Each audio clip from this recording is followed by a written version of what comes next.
ይድረስ ለወደፊቷ ሚስቴ፣ አንቺ እንደምን አለሽ? እኔ በጣም ደህና ነኝ። በጧት በማታ እንደምታስቢኝና መቼ መጥቼ እንደምወስድሽ ጉጉት እየጠበቅሽ መሆኑን ልቦና ይገነዘባል።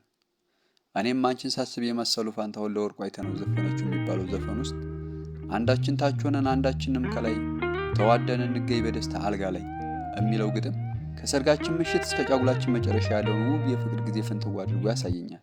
ከዚህ በመቀጠል በጧት በማታ የሚያሳስበኝን ነገር በደብዳቤ አሰፈርኩልሽ።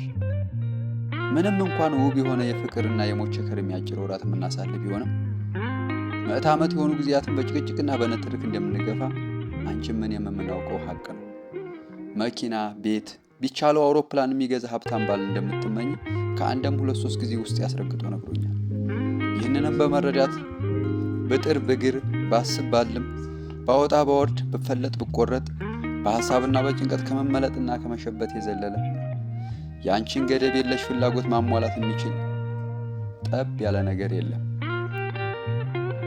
ይህንን ጭንቀቴና ችግሬን ተረድተሽ ከክፋት እንዳልሆነ አውቀሽ ሌላ ባልፈልጊ ስል በትህትና እገልጻለሁ።